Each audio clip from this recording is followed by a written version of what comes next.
Well, welcome everyone. Really glad to see that we've got such a great number of participants today, and hope that this will be informative and give us some real reasons for hope in a time when a lot of people are feeling quite hopeless. So we're going to talk about COVID-19 and its connection to an increasingly fragmented natural world.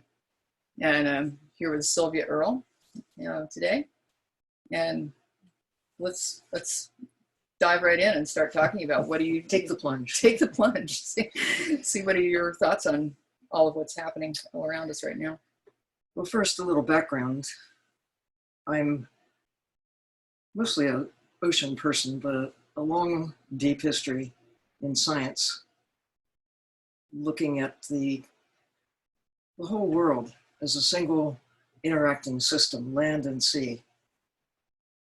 I've been involved with a number of conservation organizations over the years, including IUCN, which is the overarching international union for the conservation of nature that represents governments, institutions, scientists, organizations globally for more than 70 years now. I am currently explorer in residence at the National Geographic, founder of the nonprofit called Mission Blue, and also the organization called Deep Ocean Exploration and Research that designs and develops equipment for deep sea exploration and research. Liz Taylor is the CEO of this organization, trying to solve problems about how do we get into and explore the ocean and share the view. I've had the pleasure of personally spending thousands of hours underwater, including living underwater on 10 different occasions, using more than 30 different submarines. And in so doing, feel privileged as a witness to changes, certainly on the land, but with a special perspective with changes in the ocean. And have been really concerned about making more people aware of the connections between the blue and the green, if you will, and our place within the natural systems that make our existence possible. So, the topic at hand, a pandemic. Frankly, the greatest pandemic is complacency. We have a population globally taking more or less for granted that the world that we've always known will always be here for us. We'll always breathe the air, and water will magically fall out of the sky. Seasons will come and go. That there will always be fish in the sea, birds in the sky, trees in forests. We have not really absorbed the knowledge that is there for anyone. It doesn't take a scientist. It just takes opening your eyes and looking at the knowledge that is now available. We have learned more about who we are, where we come from, and where we might be going in the last few decades, during my lifetime, during your lifetime. Exactly. Even 10-year-olds have seen changes that are unprecedented. At the same time that we've learned more about, well, the nature of Earth in a universe of really unfriendly places, we've lost more. Again, just since the middle of the 20th century, consider what we've done to forests, what we've done to the diversity of life, what we've done to the water, what we've done to the air. We did it not knowing, thinking that somehow, no matter what we put into the ocean or took out of the ocean, or how many trees we cut, somehow Earth would always be stable. Now we're seeing evidence. And that's the key. You don't have to be a learned scientist to look at the evidence. It's there for everybody to take in. And the kids of today are armed with superpowers. But it's not just the kids. All of us have that superpower of knowing what could not be known when I was a child. It isn't that people were stupid. We behaved sometimes in a stupid way. It's when you know better and you still do things that you know we shouldn't be doing. That's stupid. And we're doing a lot of that right now. But the knowledge is there. There's not an excuse anymore to take for granted the air, the water, the fabric of life. So this is not the first pandemic, nor will it be the last. We have known to anticipate this. Bill Gates has been out there. He gave a TED talk 5 years ago laying out, here's what will happen if there is a virus that can be transmitted in the air. And here will be the consequences. And it's just like, well, here's the recipe.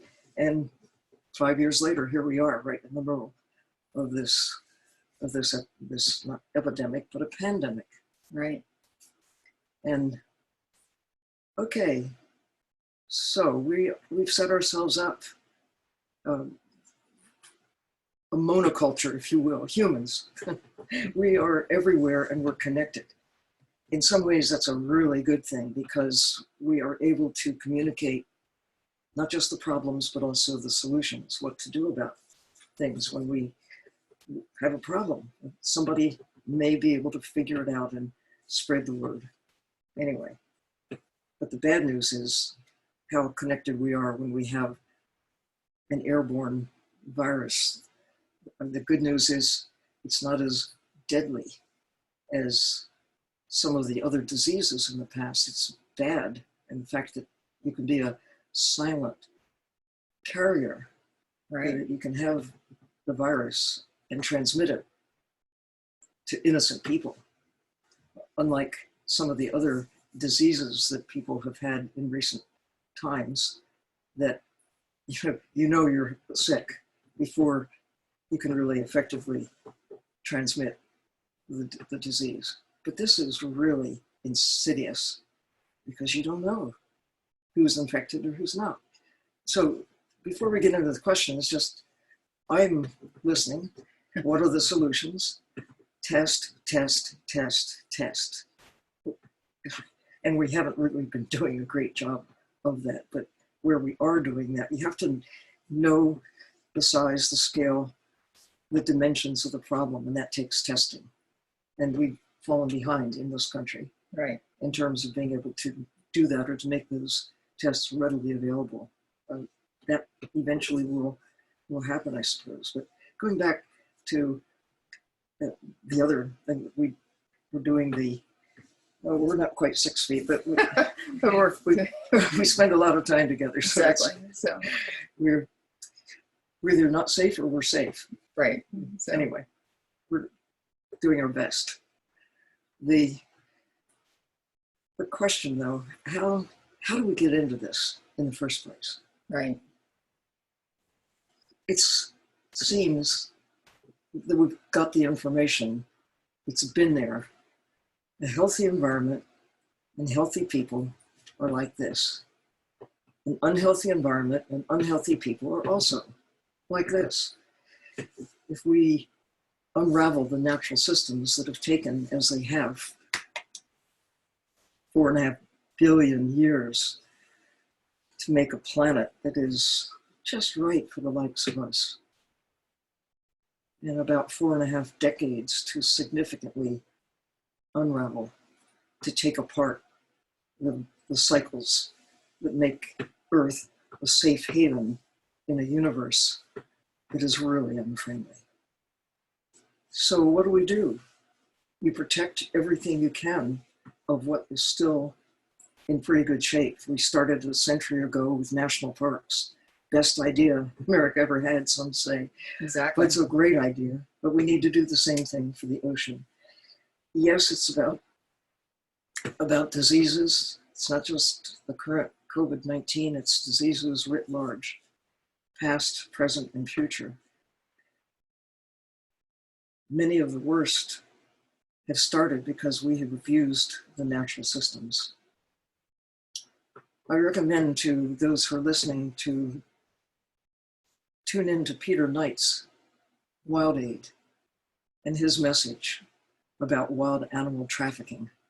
And he's not the only source, but he's certainly an up-to-date source of how this particular virus got up and running.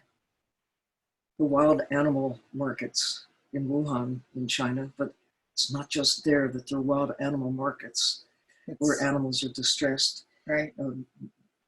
Species that normally aren't together, they're thrown together. The mashup of these The species. mashup. Yeah. They're unhappy, they are Stressed. diseased, they're stressed. And it's just like a culture bed, a place where you're, if you were trying to make exotic diseases, this is how you go about doing it. Absolutely. You're just kind of taking these animals that would never in nature come together, from geographic barriers or climate barriers, right. And then you get them all together. They're confined, they're stressed, you're just mixing them all together. It truly is this recipe for disaster, and we're just seeing it play out. It's happened before in other SARS and HIV and Ebola and other things that came really from nature or from wild animals. But when they're confined and stressed, and you get animals that can cross bridges, pathogen bridges, and jump to humans. Exactly. So the solution is go kill all the bats. No, we need bats. the bats. We need the insects that are vectors for diseases too. It's respecting the natural systems. It's when we disrupt them, and we've created the problems that really are now suffering from, largely because we have not respected the rule of law, that is, the laws of nature. Exactly. And in the end, we don't create those guidelines, they exist. And we just need to understand that in the end, we will be the beneficiaries financially, security-wise, health-wise, whatever it is, if we really make peace with nature. That's the bottom line. It doesn't mean that we will stop cutting trees and using the natural systems to support us, but we have gone so far over the edge of what is, quotes, sustainable. We have to give back.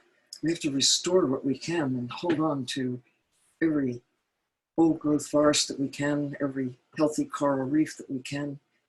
The deep sea, we need to leave it alone. The high seas, we need to say this is the best chance we have for protecting those basic things like the oxygen cycle, the carbon cycle, the nitrogen cycle, the basic systems that hold the planet steady. We're getting a wake-up call with COVID-19, or at least I hope so. I hope so too, yeah. It shows that something big enough can get our attention. Why are we not mobilizing around climate? That's even bigger than COVID-19. That's a breakdown of the basic fundamental nature of nature. And we have to pay attention to the solutions, and it all does come together. So we have some questions. We should probably pay some attention to that. Yeah, we have quite a number of questions that have come in the ramp up to this, and later on in the conversation, we'll take some live questions as well. But what can we really do about trying to change some of the ways that we really think about animals? Thinking about the natural economic values that they bring, whether it's an intact ecosystem, whether it's an intact coral reef. There has to be this kind of shift in the way that we think about these systems, that not just for short-term gain, but for long-term prosperity. I'm cautiously optimistic that we're beginning to understand that there's more to a tree than board feet of lumber. There's more to a whale than pounds of meat and barrels of oil. There's more to a tuna than a sandwich and a salad or sushi. It's taken until right about now because we have this habit, this way of living our lives. And I have to say, all creatures, humans included, but all other creatures as well, use the natural world, the world around them, to foster their prosperity. I mean, birds go out and pick up sticks and make nests. They eat their neighbors, insects, and whatever else that makes up their diet. We do the same thing, but no creature has done more to upend the natural rhythms and to do it so quickly, mostly in my lifetime, mostly in the 20th century, now into the 21st. Right. Well, we've seen this enormous loss of biodiversity. And we know that the whole, one of the common things people talk about is this expansion of the lionfish as being an invasive animal. And I mean, I've heard you say that in an intact, healthy system, the lionfish probably would have never gotten the kind of foothold that it has today in areas where it never could have traveled to on its own. You clear cut a forest, the weeds move in, the fast growing, hardy individuals. It takes a long while to get stability back again. And we've seen that in the forest where they've kind of reintroduced wolves, for example. They're seeing that, more prosperity of the forest and the health of the forest. Trying to restore that balance, integrity to the systems, right? Give and take. So it's something that everyone can really be a part of, I think. Yeah, well, here's the thing. We always, and a lot of people still do, think of nature as free for the taking. Air is free, right? Water falls out of the sky. We regarded it as free to not just use, but to abuse, to use rivers as sewers, open sewers.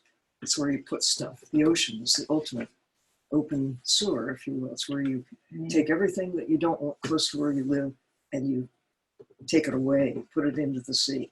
Only now, you can't use that excuse or that way of thinking anymore, because for the first time, I'm not alone. I mean, voices all over are saying, look, we now know what we could not know before.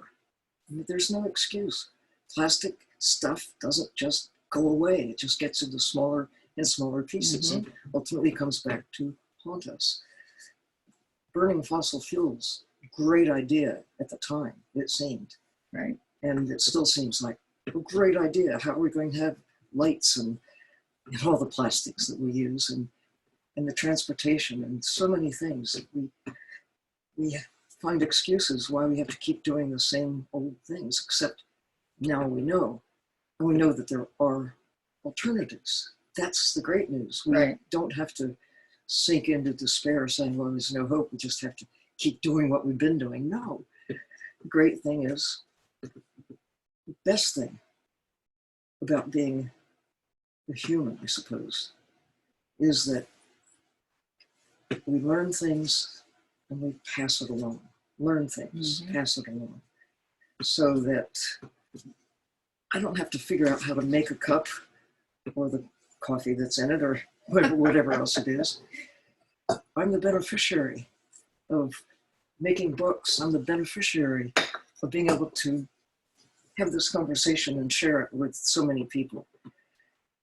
We are the luckiest generation ever to come along because of the superpower of knowing what we could not know before. Right. And then being able to take, different data sets and then compare them and contrast them and really look for the patterns. Look for the patterns change over time. We're the best prepared, if ever a generation in all of history was prepared to deal with a pandemic. And yet it's us, it's now. Yeah. And one way or the other, we'll get through this. But there will be other diseases that will spread like this but maybe we'll be better prepared to cope with it, and maybe we will learn from this experience and from SARS and from the others that have taken place in the last century at least, that we can distill that knowledge and go back to the source. How did we get here? And can we trace back to the beginning, as well as here we are with a globally connected population? We're not likely to stop traveling. No, I don't think so. I think that's a given, but we'll figure out better ways to power our transportation. Well, that, and I think, really taking stock and protecting these areas. I mean, we have a chance, I think, still with the Arctic regions, Yes, with the high seas, polar areas, we're really talking deep about sea. in the deep sea, some of those areas that you've identified through hope spots and that we know that are fairly unpopulated at the moment, that we can still have a chance there.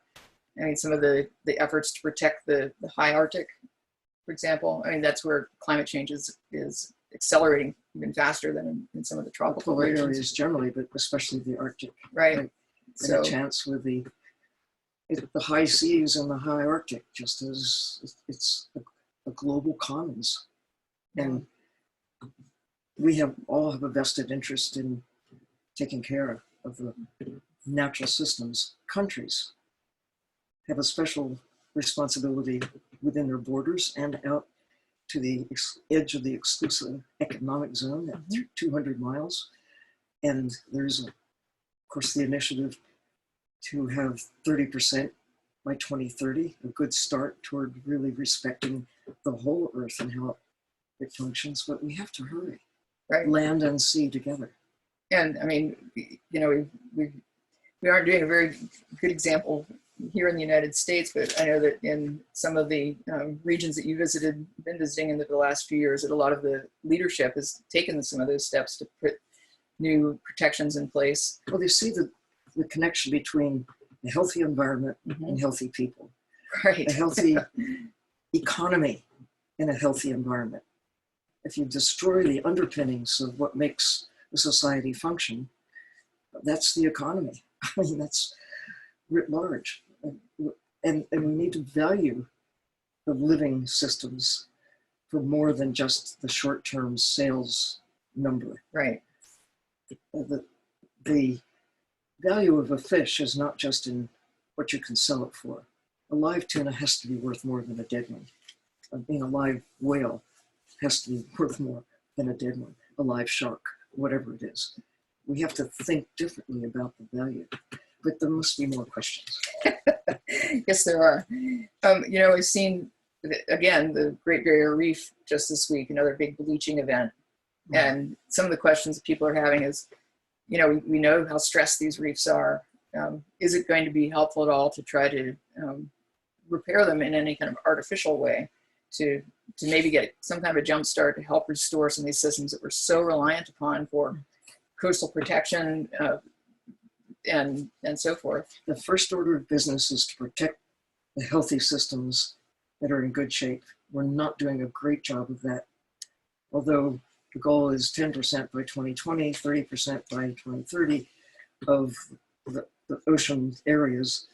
If you look at those places that are really highly protected, where even the fish are safe, Like even the corals are safe. Like the Garden of the Queen in Cuba. Southern coast of Cuba. Yeah. It's better shape than most. Protect these areas. Don't let them degrade further. In the Great Barrier Reef, when it was first established in 1975, only 3% was really protected, where even the fish were safe. Right. What a concept. Well, now it's like 33%. It's moving in the right direction. But that means that most of the Barrier Reef is still open for business, if you will. Well, so we're putting a coal terminal in, for example. It's just no. Right. So just don't do it. Even our own marine sanctuaries here in this country, which I love the concept, but even President George W. Bush said, why do they call them sanctuaries if you can kill the If fish? you're still fishing there, yeah. Which is part of the rationale ultimately that inspired him, I think, to take that step and make the Papamakuakea Marine Reserve a fully protected area, and quadrupled by President Obama. Right. Presidential moves in the right direction, but it takes people as well as presidents to make these things happen. It really does. I mean, it's one thing to just kind of say, you know, you're not fishing here anymore, you're not going to hunt here anymore, anything like that, but it has to really engage the community, and the people have to want it and have to understand why. Exactly. That the benefits come back thousandfold when you take care of nature instead of consuming it without understanding the consequences. We've certainly seen that in the aftermath of the BP oil spill, for example, the Exxon Valdez oil spills, that it's taken decades, years and years for any kind of real recovery. Real recovery. So about restoring the corals, and back to the basic question. Back to the question. It's like planting trees, but trees don't make a forest. It takes all of these amazing small, medium, and large ingredients to make a forest, but you can start. You sort of kickstart a forest by taking native trees, the ones that belong in an area, and really getting things up and running to help begin the infrastructure. I mean, my mom and dad were great tree planters, and there's merit in doing that. And planting corals there's merit in doing that too. But again, be careful how you go about it. Make sure that the corals you put in the area are the ones that belong there. I'm not a big fan of sinking ships as artificial reefs. I mean, there's some evidence that some of that, but we've sunk a lot of ships that are out there. Thousands, tens of thousands of ships are already out there in the ocean that weren't there not so long ago. Right. The most important thing is find those places that are still in great shape and protect them with everything you've got, and restore what you can by taking the pressure off. One thing that we've learned is, as with national forests, national parks, reserves, when you stop the killing and really start the caring, recovery can and does happen. We're not making this up. No, we've seen it in some of the hope spots already. Have seen some remarkable recovery, and the big fish starting to come back. People are seeing sharks again, or they're seeing the large grouper, and really valuing those opportunities to go diving with them. Whale sharks, manta rays. But you have to take it seriously. Yeah. You have to say, we're really going to give back and let this area prosper. There is evidence that when you have a large area that's protected, adjacent areas are the beneficiaries. We don't have national parks so you can kill more birds, but the fact is the national parks do restore birds, and a lot of people are champions of protected areas in the sea so you have more fish to take. Well, it works, but that's not, for me, the most important reason for having large protected areas.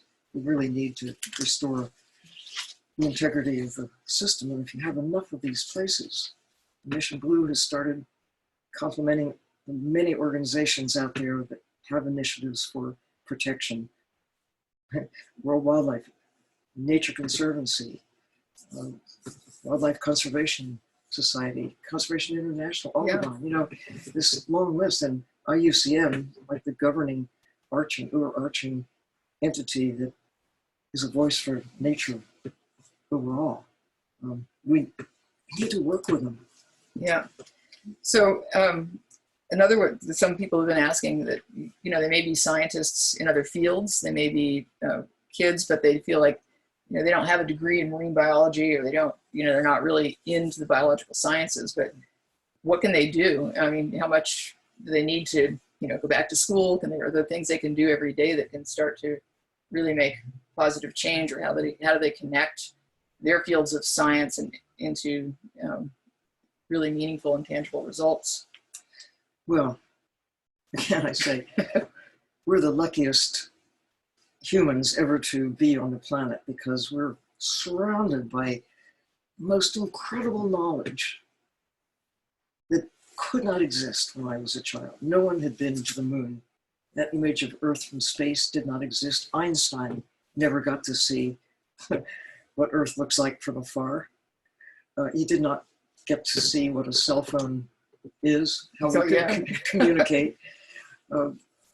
We, all of us, whoever you are, you can do what a scientist does. You observe carefully, and you listen to and look for the evidence. Anybody can do this. Everybody should do it.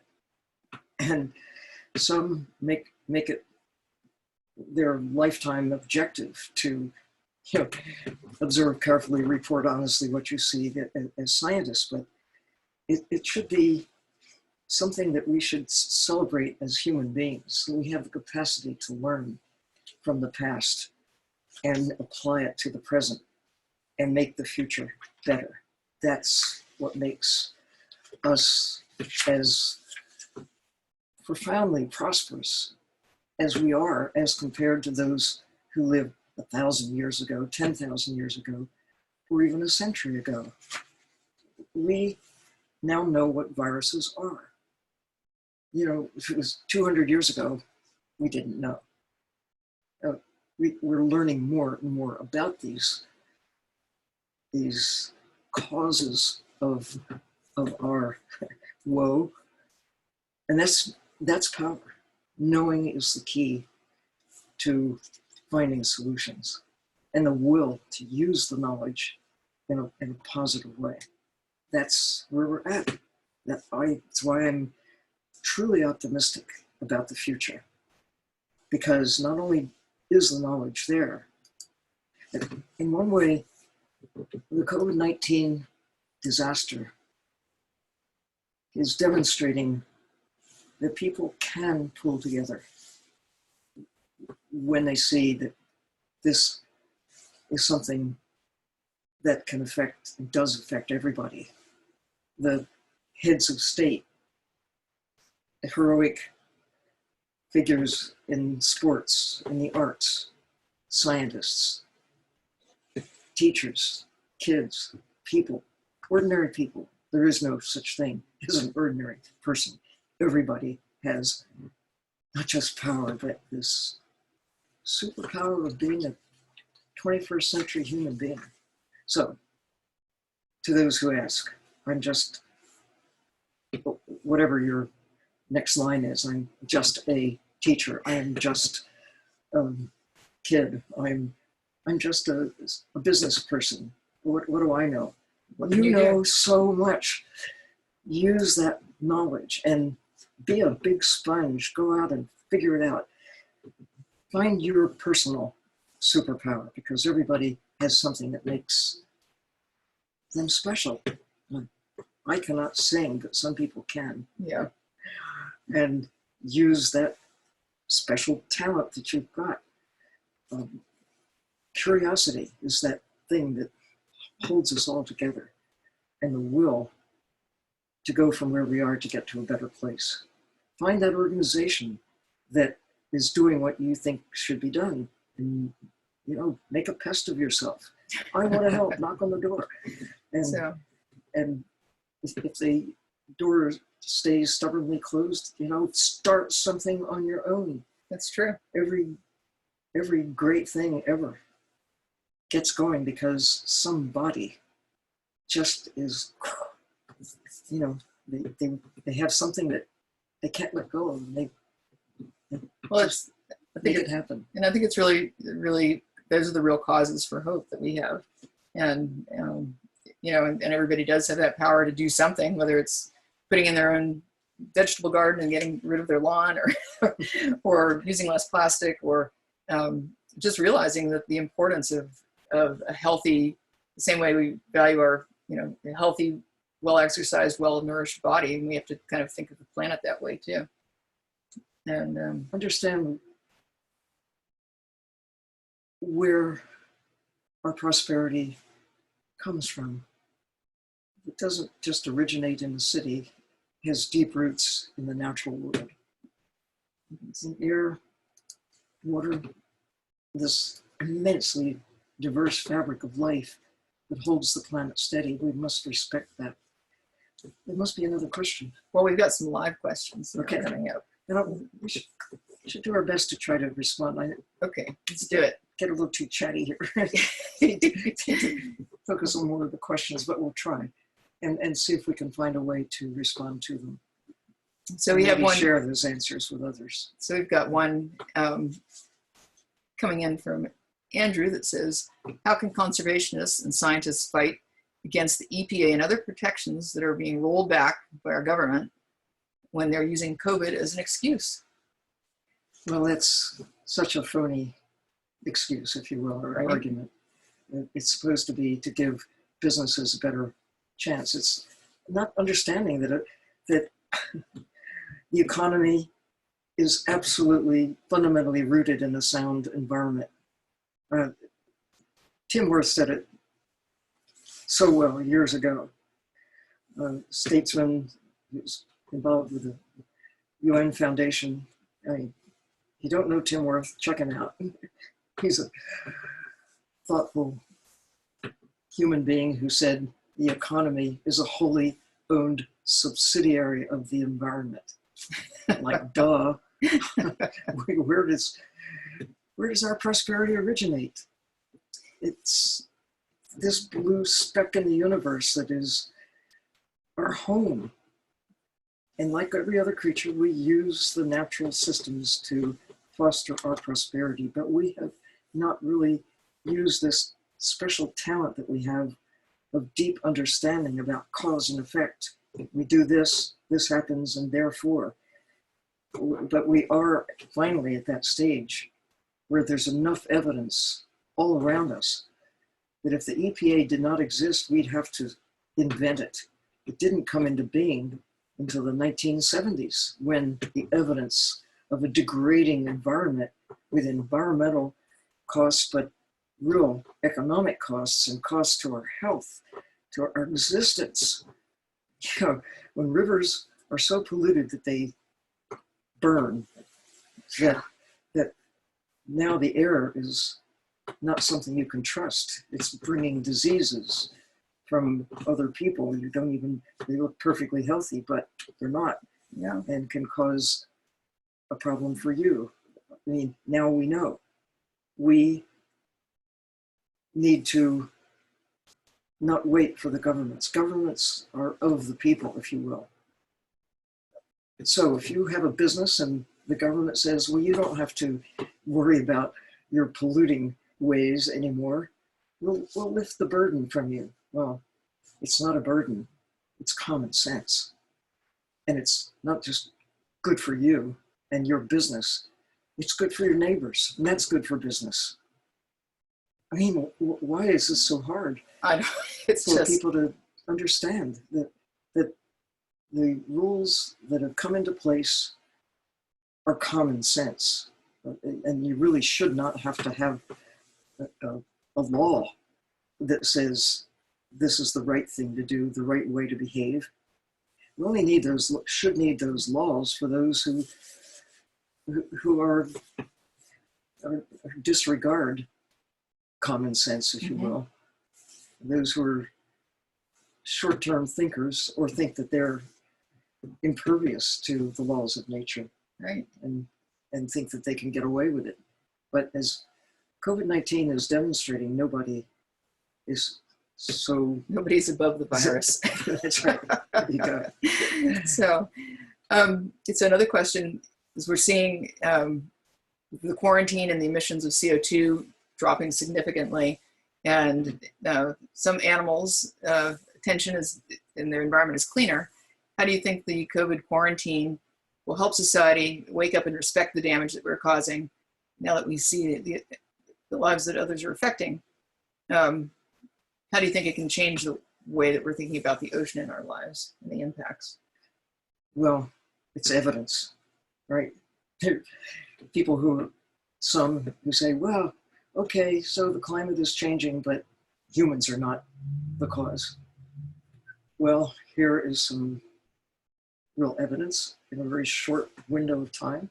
Mm-hmm. If you stop putting carbon and carbon dioxide, it's little flecks of soot that go up into the atmosphere are also causing health problems. And it all ties together: health, security, economy.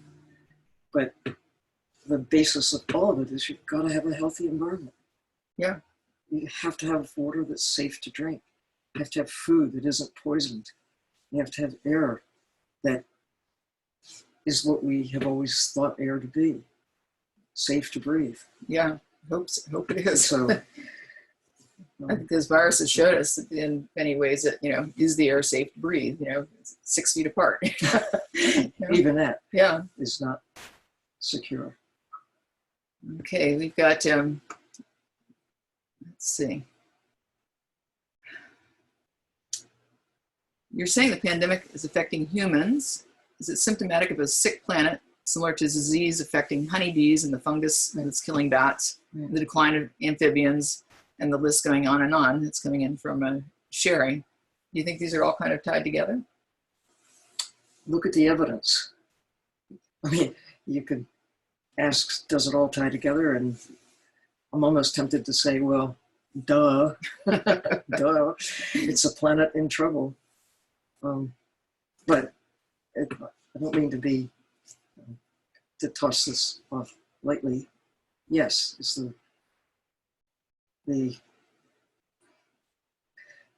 again, common sense answer and that's the great thing about being alive now. We can connect the dots. You can see this relating to that, relating to this over here, and climate is an underlying change that we are driving, but we have the power.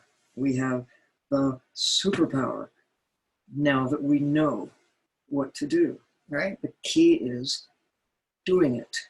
And the solution is not shut off the guidelines for good behavior with the EPA. It's like California makes its own rules about emissions that are better than what the national rules are. Mm-hmm. Use your common sense. Look at the evidence. It's there for everyone to see. And then do the right thing.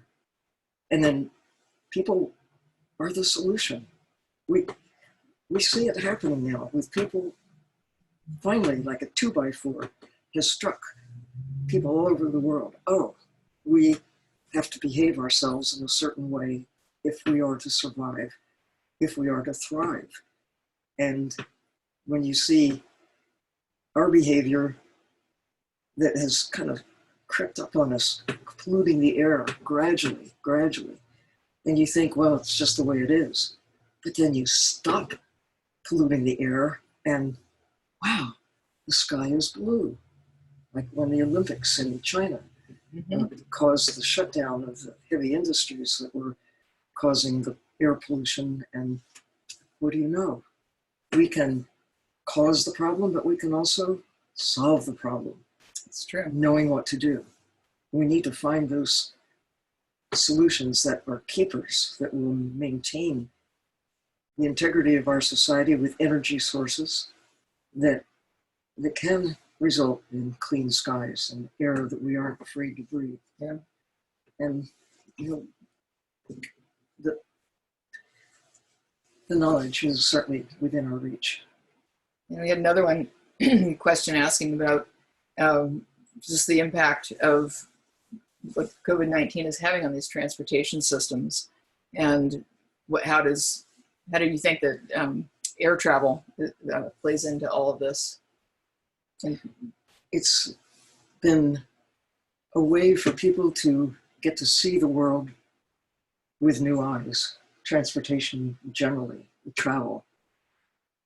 That it's hard to stay cocooned in your own little shell if you get out of it and go to another culture, another country, to see wilderness, to see how other people live, to understand how we are all embedded in this blue speck in the universe, and that what happens over here affects over there. I mean, the air travel, other forms of travel as well, but certainly in the last 50 years, 60 years, the ability of people to move around has had just so many benefits, incalculable, but there's been a cost. And part of it is, of course, in the CO2 emissions and other effects of the cost of that transportation. Hi, Liz, Joshua here. If you don't mind if I jump in, I just wanted to let folks know we're coming toward the end of our time. There's some more information on the screen now for you about our program here tonight, and we're putting in a link into the chat where you can make a contribution and learn more about the work that Mission Blue is doing.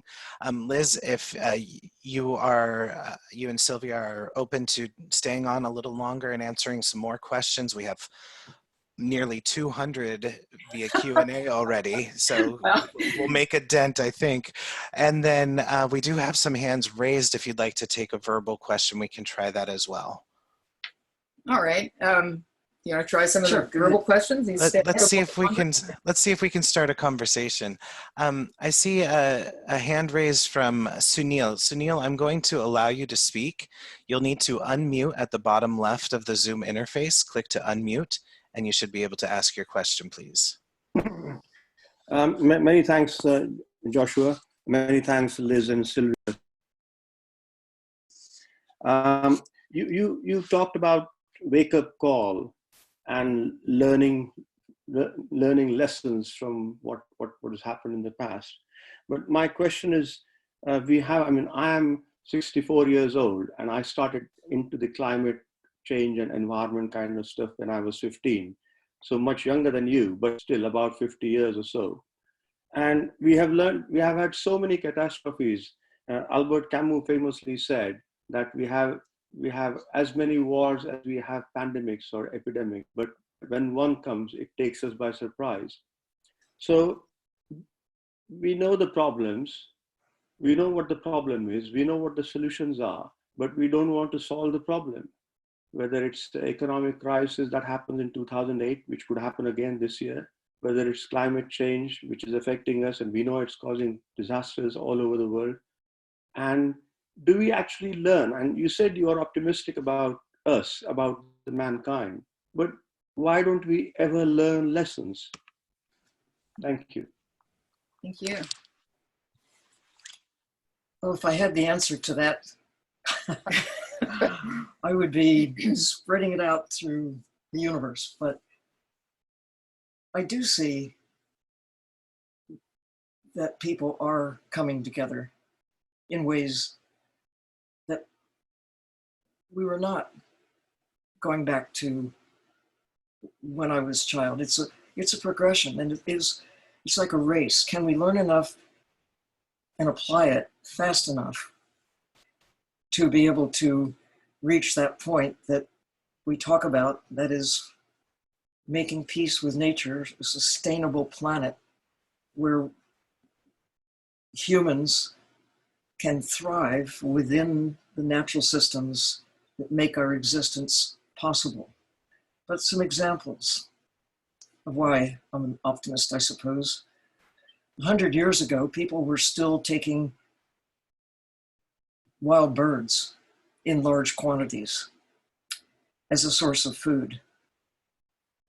A little before 100 years, but certainly in late 1800s, early 1900s, there were still passenger pigeons. They're all gone. They're all gone. We did, in a way, learn something from that because we now have laws protecting wild birds. And they're international, not just one nation or another. It's not doing as much as should be done, but it's better than it was. We were killing whales commercially up until the mid-1980s. Imagine, mean, kids of today, in many places in the world, think it's amazing that anyone ever killed a whale. I mean, there's some places, Norway, Japan, Iceland, still take whales for commerce. But, you know, mostly around the rest of the world, we've come to look at whales with different respect, new eyes. There's still trophy hunting for wild animals. Why beats me, I don't know. The pleasure of killing a lion or a tiger or a polar bear so you can put its skin on the wall. But mostly, we've given that up. Mostly, there's a move in the direction of respect for the natural world for more than products, for more than trophies. We have a long way to go with the ocean because people still think of fish as food, seafood, not sea life. That we still look at taking trophy fish for whatever reasons, or the joy of killing something just because, sport killing. I mean, it's not about feeding ourselves anymore. Most of what we extract from the ocean does not go to feed people who are in need of those wild animals as a source of sustenance. Coastal communities, island countries, yes, there is a direct link between taking wildlife from the sea and their existence. But most people around the world who take wildlife from the ocean, it's not a matter of need, it's a matter of choice. You don't have to eat tuna if you live in Chicago or San Francisco for that matter. It's a new thing. I mean, people weren't doing that 100 years ago. And 100 years from now, if we keep doing what we're now doing, they won't be doing it either because they'll be gone. Right. But we can learn, we are learning. We do have organizations, well, until last week, the EPA had some backbone saying, look, these are the things that we must do to have not just a healthy environment, but a healthy economy, a healthy population. It all ties together. You can't take the environment out of the equation. Just try it. Go to the moon, if you will. All right, set up housekeeping on Mars. Start from scratch. Where's the water coming from? Where's the food coming from? Here we have a planet that has taken a very long time to get just right for us, and it's taken a very short time for us to, disrupt the fundamental systems that keep us in business, that keep us alive. But I have to stay optimistic. I know we cannot go back. Passenger pigeons, gone. A lot of the little dolphin, the seal that lived in the Gulf of Mexico that has a couple of relatives, one in Hawaii, the other in the Mediterranean, the monk seal. They were around when I was in high school, but they're gone. They're gone forever. We can't bring them back. But there are more manatees now than when I was a kid because people have started to care.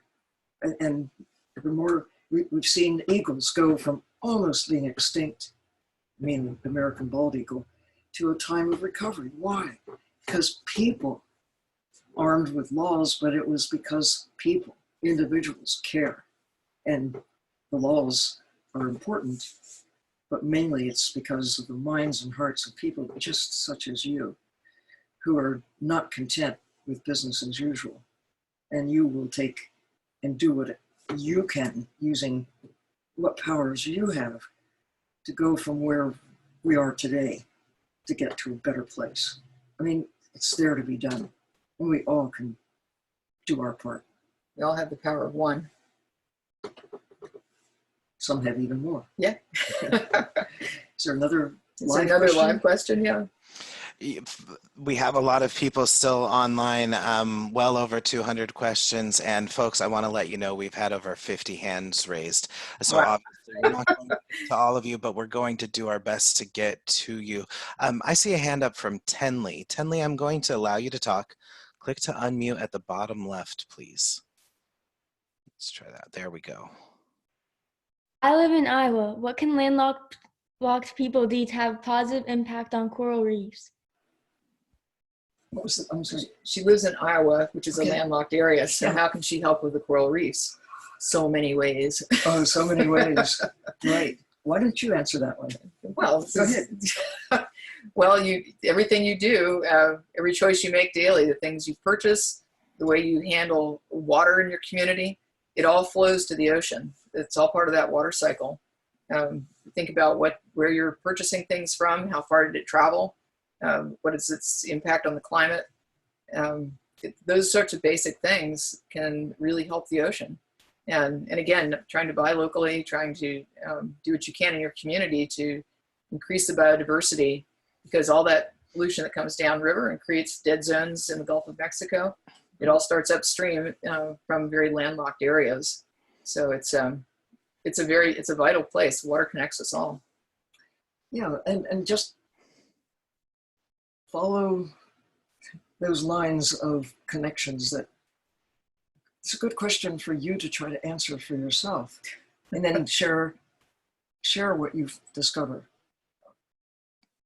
There's a connection between what you see in the grocery store in terms of wild fish, wildlife, and coral reefs. You can find sharks on the menu in places. What's the connection between sharks and coral reefs and your grocery store? Mm-hmm. Would be a good project for you to start as a detective and make those connections, and then share what you discover. Inspire your friends Yeah, to help. and tune into Mission Blue. Send your questions there. Maybe we can I help. think we're going to have a lot of the questions we can answer later on. Yeah, I hope so. You got another one for us? I'll say, yeah, you'll have plenty to work with there. Very good. This is great. We are, getting toward the last 5 or 10 minutes of today's presentation. If you're happy to keep going, we have another question from Christina. Christina, I'm going to unmute your line, or I'll allow you to talk. You'll need to unmute at the bottom left, please. Mm-hmm. Hello. Hi, Christina. Go ahead. Hi. Oh my God, I'm on. Sorry. So I'm in the middle of finishing my graduate degree in marine affairs. And I work on MPAs and marine citizen science programs. I also work with a very small public facing marine conservation organization. And we are having some major challenges thrown at us right now with our ability to function due to COVID-19. And I'm wondering if you have any thoughts or insights, or even just, I don't even know, just words of encouragement, because we're kind of concerned for our ability to function and the impact that this will have on marine conservation as a whole. Well, some people connect COVID-19 as a land-based issue to the wildlife trade that originated in China. But we need to keep in mind that everything connects to everything else, that this should be an opportunity to show the connections, not just land, but land and all of the rest of the world that is mostly, by the way, blue. 97% of the biosphere is ocean, more or less. It's where the water is, it's where the action is. And I think you can build stories around what we're doing to the land and the origin of troubles that come from our abuse of nature, abuse of wildlife, to what we're doing to the ocean, abusing the wildlife there. And that the basic fundamental systems that drive the way the world works are ocean systems. It's the ocean drives temperature. The ocean is the governs climate. It's taken us a while to make those connections, but now we know, we can see it. The climate conferences that are taking place are now increasingly putting the blue front and center. And it's inevitable because it's just the truth. And ultimately, it's the laws of nature will emerge as systems that we ultimately wake up to. So please don't be discouraged. Rather, take what is happening now as evidence of the need for us to respect the natural systems and make those connections, land and sea together. You can't take them apart. It is all together. And lucky us, lucky humans. Think about how smart elephants are and how smart dolphins and whales are. Penguins, parrots, birds, so many creatures are intelligent, but they cannot know what humans know, cannot know what you know. We are the cause of these problems, but we are also the best hope for finding solutions. So take that knowledge and, head up and shoulders back, use that knowledge in ways that will strengthen your case. Everybody, again, has power to do something, and maybe this is your something to turn from where we are to get to a better place. What do you think about that, Christina? Is this your something? Go ahead and give us your feedback. I think it is. It's making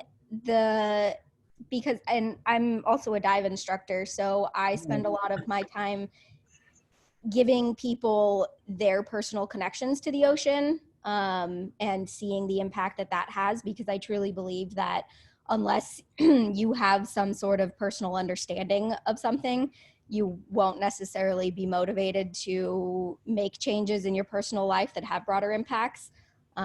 So I am hopeful that this is, as horrific of an experience as this is for many people, myself included, I'm hoping that this is an experience that will really spawn a generation of change overall. So as kind of frightening as it is in terms of the economics and the just day-to-day reality of it, I am hopeful. And I will keep my shoulders back and my head up high, as you advised. So thank you very much. Awesome. The real problem would be if we did not know. Yes. But we do know what the problems are. We do know what to do to repair the damage. Mm-hmm. Just get on with it. Yeah. Liz and Sylvia, this has been a wonderful opportunity to provide connection to people. Can you leave us with some final words, maybe a message of more hope, or however you want to leave this conversation? We're going to start to wrap things up here. I say this to kids, especially, who are concerned, knowing what we know about the problems that face the world. This is just the most obvious, most recent global issue, perhaps, but it's knowledge, it's knowing that should give us cause for real enthusiasm for the future, cause for hope. I see for every reason for doom and gloom, at least 100 positive things. You need to look for the things that you can latch onto, that you can do in your life, that will make today, tomorrow, the next day, next week, the future, a better future. We can do this, but we can't do it, we won't do it, if we go off in a corner and say, it's over, nothing I can do will make a difference. That's complacency and despair are the biggest problems. It's knowing and seeing that we have the capacity to go from here to a better place. There's evidence everywhere that it works. And I mean, the backyard that we both know in Florida. Right. I was going to say, you know, it all starts right in people's own neighborhoods and their own backyards. It's a great time to start a life list, to take this time while there's not so much commute traffic happening, to actually, you know, go out and listen and see what birds are in your neighborhood, see what kind of biodiversity you have in your yard, and talk to an older person in your life and ask them what animals are missing from this equation, what's gone now that was here when you were a kid and you lived here, and then see what you can do to help bring them back. Start in your own yard and try to make it a more complete place, recognizing all the fragmentation that's happened. More bee friendly, butterfly friendly, frog friendly. Because again, the healthier the overall ecosystem is, the more biodiverse it is, then typically the healthier it is, the more resilient we become as communities, as nations, and globally. That's the idea with hope spots. You know, if you connect the dots, connect the hope. This place better today than it was yesterday because people, champions and communities got together to do something on the land. People with backyards who are planning natural landscaping instead of just, you know, monocultures of grass or whatever. You can plant edibles, right? You can do something that will favor the butterflies and the bees and treat insects with respect.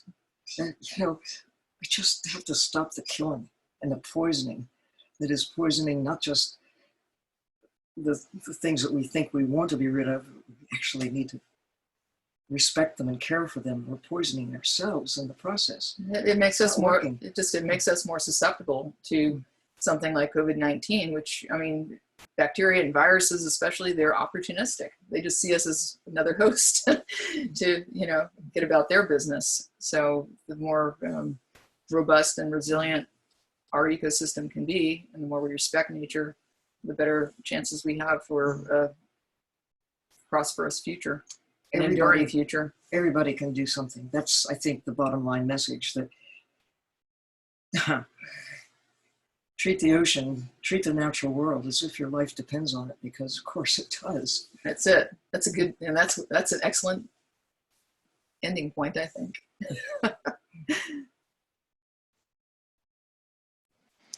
That's wonderful. Liz, Sylvia, Dr. Earle, thank you so much for your time here this evening with our audience. A great opportunity to make connection, as we saw with the youth and people of all ages, to gather around these fights that we have to look forward to and to work on as we all grow together. So really informative session, really insightful.